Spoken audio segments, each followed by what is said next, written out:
Heroes of German Riesling always has the very best intentions to get the greatest producers involved and to really learn about this topicality. And so we're very thankful to be able to sit today with winemaker Dorothee Zilliken. One of my favorite wines, Dorothea. I love your brand, and I've been drinking it my entire wine life. So, real a pleasure to meet you today. Well, thank you very much, really, for your support. That's great to have such a great ambassador for our Rieslings. Thank you so much. Well, it's absolutely our pleasure, and we have a lot to cover. And so, let's get right into our slideshow and take a look. Today, we're drinking the Rausch, which is a single vineyard, Grosslager, elevated, and so it can appear as just Rausch on the label, but it is in this off the Saar River, so it's a Saarburger or Saarburg wine. Saarburger being the location, and it is Cabernet, which means a very early picking, fresh, and kind of made for the cabinet. Yes. Perfect. Yeah. As we look at the map, we can see here that we've got the circle actually in kind of the wrong spot because we've landed on at Saar. The town is Saar, the name of the town or the area, and then we have the Saar River that springs off the Mosel, and it's coming down here south direction, and you can actually see Saarburg right here, which is actually a better circle to draw. And that's the spot right there. But our vineyard Rausch is right tucked next to that. Did I do a good job? Perfect. Very good description. Thank you so much. No, and whenever you have the chance and your guests will and your attendants will have the chance to visit our very picturesque village. It's so beautiful. It has the highest waterfall in Europe, which is in the village, because normally waterfalls are always outside somewhere in the forest, but here it is inside the village, and so it's very picturesque. And the vineyards are located directly they are running into the city, so really lovely small village. You are all very welcome to visit us. That was fantastic. And I understand you are the 11th generation. Yeah, a lot of pressure by saying that, but most of it's really motivation. Our family is producing wine and especially Riesling since 1742. So yeah, so we are kind of traditional winery, I would say.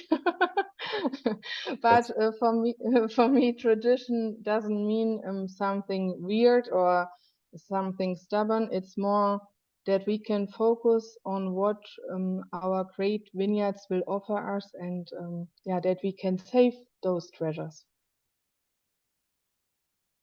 Now here's your family, your Yay. father, winemaker prior to And you, and yeah, he had is your mama a vigneron as well? um not directly. She was more working in the medical sector, but falling in love to Riesling passionate person. She has to she has to work into the winery now, but she is welcoming our guests. She is doing all the tastings. She is looking for all the small details that all the tasting rooms are looking nice. And yeah, I'm very, very happy that we are a family winery and that I really can enjoy still the good experience of my parents, for my mother with the clients, and especially for my father, because he's always staying calm and relaxed when we have small struggles in the vineyards, or when it is perhaps a bit too warm, maybe for our Riesling plantings, then my father is always saying, "Oh, Dorothy, don't be nervous. We had that in 2003 and it went out perfectly. So don't worry."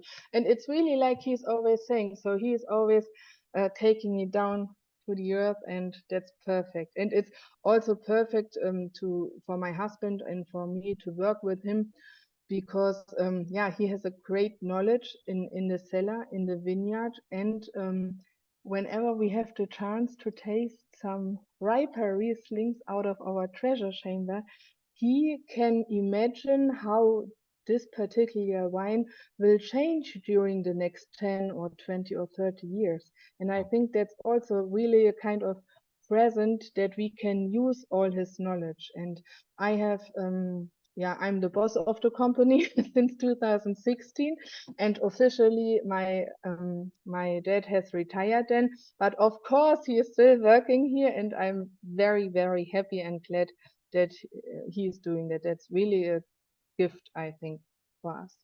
Now, your husband is quite tall. How tall is he? He is 2 meter and 4, so I think that's almost 7 foot tall. He's always asked whenever he's sitting at the airport, he's always asked if he is a professional basketball player. So perhaps that's going to be his second career. I don't know. Yeah, and I always can look up to my husband. I think that's very nice. And it's nice if we can dance together, and I always have to, yeah, straighten up. So yeah, Wow. I always like to look up to him. Oh, he is quite a statue. And the cellars are tall enough for him, because wow, that looks like it would Yeah. hurt. Sometimes we have some stalactites, and it might be that he is just taking him away with his head, but no, he is handled to do that. Luckily, he doesn't have to climb into our barrels. Right, right. So that's working. And it's also good in the vineyards to do all the leaf work, to cut the leaves. That's also the perfect size for him. No, but I'm kidding aside. We are fermenting all our Rieslings only in those wood barrels, in those neutral oak barrels. So they are non-toasted, not like barriques. I also love barriques barrels for Burgundy wines, for example, or for good Californian Chardonnay, for example. But in our case, I would like to show my Rieslings as precise and as elegant as possible. And so that's why I'm still using this traditional way of winemaking. And no matter if it's just a sweet estate Riesling, or if it's a GG, or if it's a cabinet, we are fermenting all our wines in those barrels, and they contain more or less 1,000 liter. They are all handmade, and it's not like with Amazon Prime, we are all used to it. You can order it today and the delivery will be tomorrow. No, it's, as a winemaker, you always have to think in other decades. Right. And so the word of sustainability is not a modern word for us. It is, we always used this word, or we always felt this. And so it's taking 3 years to order it, and then that they can cut the trees, that they can try the oak, that they can fix it together. And yeah, so 3 years after ordering, we are getting those nice berries.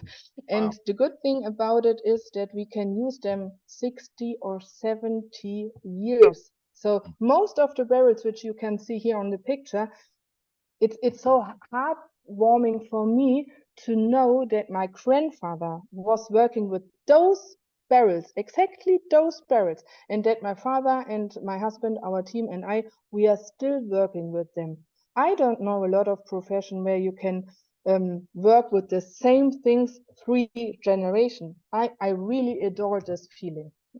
That's fantastic. Well, come shining through.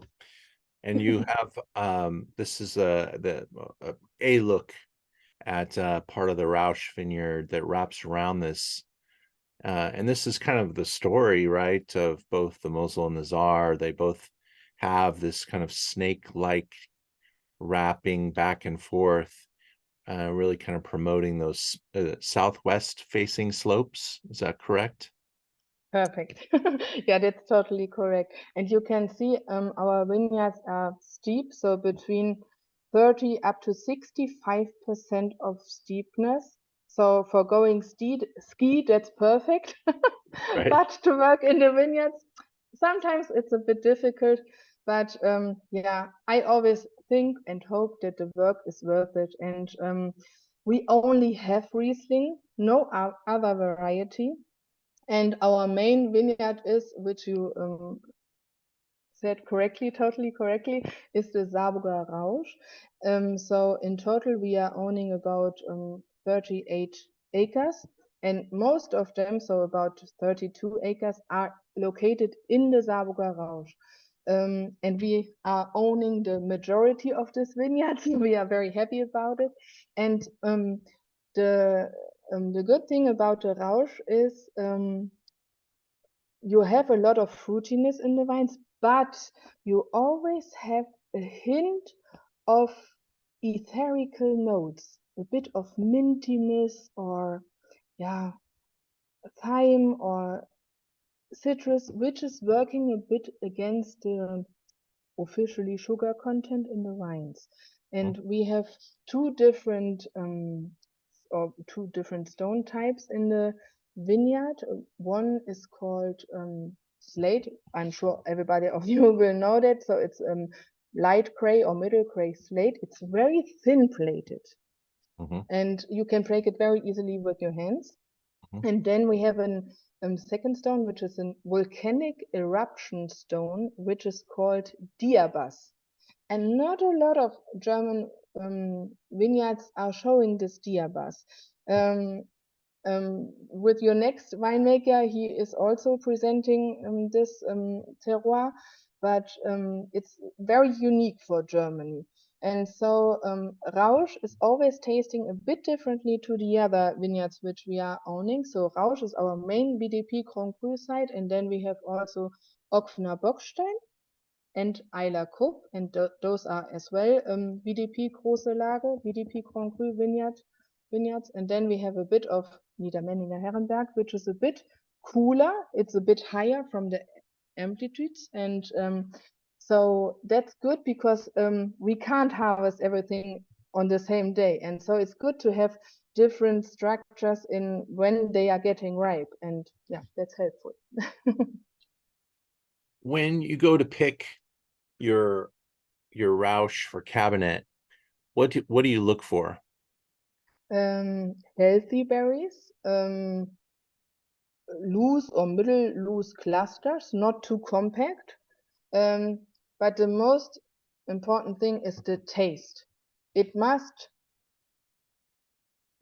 be a very animating taste that I would like to eat the whole bunch of the grape, and that it is very clear and precise and animating, and that there's always a hint of light in it, a hint of a thing which is fascinating me. And yeah, then the acidity should be there, because in those times when it is very warm, of course we are very lucky to have this acidity. That's one of the goals of Mosel Saruwa, and especially of the Saar, that even if we have some warmer vintages, we still have some acidity, and there I'm always looking for a ripe acidity. So if we are looking back 30 years ago or 40 years ago, sometimes perhaps the acidity was a bit too harsh or uncharming, because perhaps sometimes yeah, it was not ripe enough to harvest them. But the last 20 years, I would say, we only could go to we only started the harvesting season when really the taste of the grapes was showing a lot of ripeness. And so you start fermentations or in the wood barrel, and you measure the acidity, measure the potential alcohol, and you terminate the fermentations at a certain point to retain sugar. I would say most of the wineries would do so, but our cellar is so humid and so cool that we don't have to stop the fermentation. It will always stop by itself by those fruity or medium fruity wines. And Hmm. so that's easy. So Is that because you're using indigenous yeast only? well, for the wines, like the cabinets, we are using kind of both. But if we would like to have a wine dry, like a Rausch GG, for example, then we have to add artificial yeast, because otherwise it can happen that it won't ferment until dry. And so, because it's so cool, and the yeast always needs about 20 degrees to feel comfortable and to work. But in our cellar, it's always 11 degrees Celsius. And so, yeah, it's a bit Mm, different. very good. But So it's that's a perfect place to stay in the hot summer time. Sorry, I didn't want to interrupt you. oh no, it's fine. So when you make your GG, which we also have on the site, do you have a warming element to help the fermentation go dry as well? Um, Luckily not. Sometimes we are just leaving a bit more of air space in the barrels that it can ferment a bit better. But yeah, for example, if we are having a TBA, a Trockenbeerenauslese, or an ice wine, where unfortunately we don't get 1000 liter, sometimes it can happen that we have to heat it up a little bit, but only in the case or in the sense that we will put it here in our tasting room, and then it will be a bit more warmer, and then it Sure. can start or go on with the fermentation. There are Okay. only the small tools which we are needing, but that's all in the cellar. So no heating up, no cooling down, very traditional. Excellent. And what is the time? Cabernet is kind of made to be drank fairly young, but it also can age, yes? It can age so perfectly. I really, that's perfect that you have chosen cabinet, because cabinet is always my favorite drinking wine. It's really, and whenever I have done something wrong and I would like to see my husband lucky, I always have to show him a cabinet from a good wine grower, or a nice Spätburgunder from the more south of Germany, and then he's happy again. So cabinet is offering so much. I think it has such a wonderful taste, and it's always reminding me on biting in a big bowl of fruit salad with a lot of melons, and it's really making your mouth watering. And Hmm. then you only have between 7 point or 8.5 alcohol in it. So you have all these great expressions in the mouth. It's really like a fruit bomb explosion. And then you have this light alcohol content. And I think that's something which you can't copy. I really think there are a lot of good things and a lot of good technical things which we can use in our world, but I think there is no machine which can copy this elegant and precise style of a Tsar cabinet. Amazing. Mhm. And due to the fact that we are having this treasure chamber with the high humidity between 55 up to 95% and this cool surrounding, um, that are perfect storage in condition. Everybody knows always that you can store Burgundy and Bordeaux, but you always can store also Riesling if they are fruity style, like here in Cabinet or Spätlese and Auslese version, or if they are having high density, like with a GG. And so yesterday I just have drunk a 76 BA from the Saarburger Rausch, so Beerenauslese. And it was so fresh, and the acidity made it so brilliant. And that's really, yeah, it's I couldn't resist. I really had to drink more than one sip. Well, I can't wait to meet you in person. I have been to the Mosul and it is beautiful. I have not been to the Czar specifically, so I have a lot of work to do to get myself acclimated there. But I know when I meet you, we're going to be great friends. So you've I'm been sure. tremendous. You've been tremendous. And I really appreciate you taking the time to speak with us today. And I can't wait to meet your husband, and maybe we can play some hoops. You should do that, right? Good idea. And afterwards, you get some cabinet for drinking and for We will. relaxing and for refreshment. And everybody is always thinking, cabinet, sweet wine, okay, perhaps maybe in combination with dessert. There are so many ways and occasions where you can enjoy cabinets. Yeah. I love to drink it just on its own, or as aperitif. Or if you are thinking about roasted food, which is a bit more hot and spicy, delicious. Or chili, delicious in combination. Or a herb apple tart, delicious. So it has a lot of different opportunities where when we both and all of you can enjoy cabinets. Fantastic. Wonderful to hang out with you, and I can't wait to meet you. Thank you. It was my pleasure. Thank you so much. Enjoy a piece of it, a sip of it. Sure will.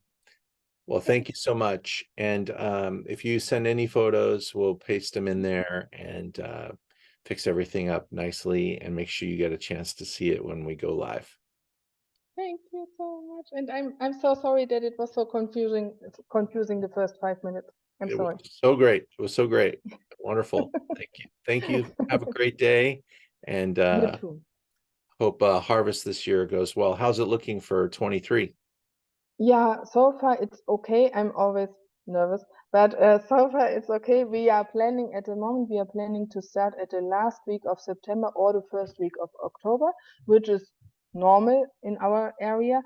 Until the vintage of 2018, I always could say, we will start at the middle of October. Yeah, but since then the time has changed, and yeah. That's true. Well, good luck with harvest, and we'll look forward. We'll be buying more wine soon, and we thank you very much for your time. Thank you really much for your support. Have a great week. Thanks. Bye-bye. Bye.